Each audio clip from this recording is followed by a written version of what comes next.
Hi guys, this is how I made my Halloween gnome garden planter. The planter is 12 inches and I got it from Home Goods for $14.99. I'm filling it with a cactus blend of soil I got from Home Depot. You could line it in plastic if you'd like, but I'm just going to go ahead and fill it up. Here I'm adding my little blooming succulent plant. I'm leaving it in its pot because I might change the design later, and also because the plastic pot can be covered with soil and hidden easily.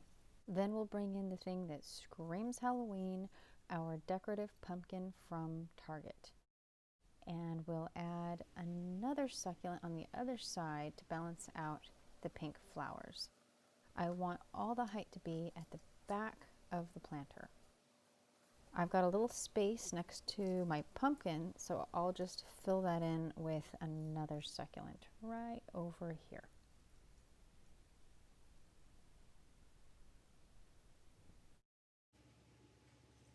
I'll come in with a shorter succulent so that I can bring my height down a little bit and set it up kind of like a stage. I dug all these succulents out of a pot I had outside, so they've got some roots that should help them find their footing in this container. Next, I'll fill in a little space I have over here with my hobbit succulent.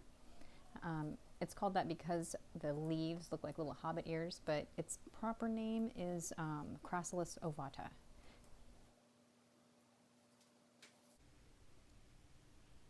Now I'm trying to figure out where I'm going to fit this little guy and still have room for all of the other things I want to do in this planter. And I found a spot for it over there. Now I'm filling in another little bare spot over here with this group of little babies.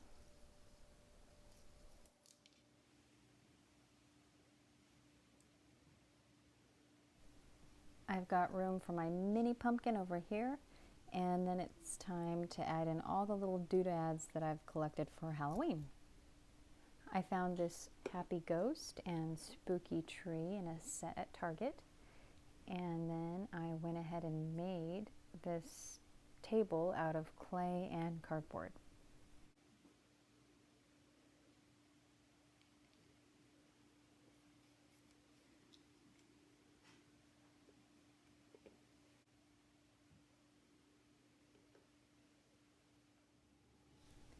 Then I'll add these walkways that I got from Michael's or Joann's last year.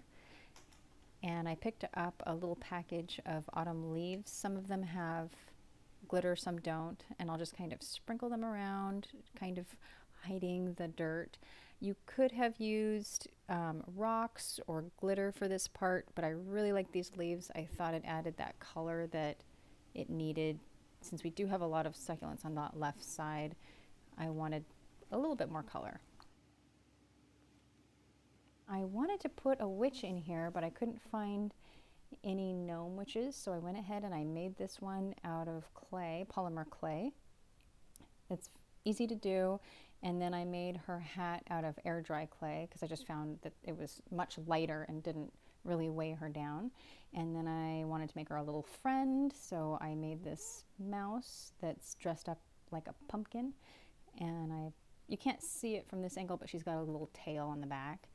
And then I decided we needed another friend, so I made this little guy who is a frog, and he's got spots on his back, and he's got little froggy feet, and they can go trick-or-treating and take care of our little Halloween garden.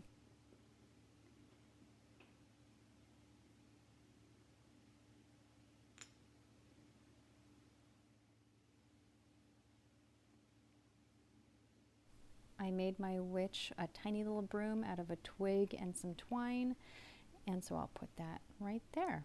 And now I think we're looking pretty good. I'll give it a spin and see what we need to do. This planter is going to sit on a table right in front of a wall, so I really don't care too much about how it looks in the back, but I had some extra leaves, so I thought, what the heck, I'll just cover some of this dirt up.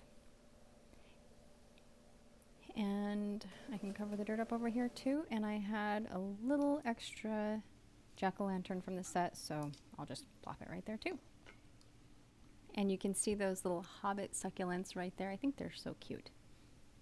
Perfect for Halloween. And that's my Halloween planter. And it's a very low maintenance planter.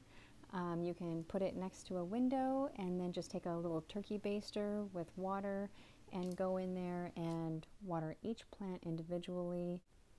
And I've also found that they enjoy a misting of water every now and then.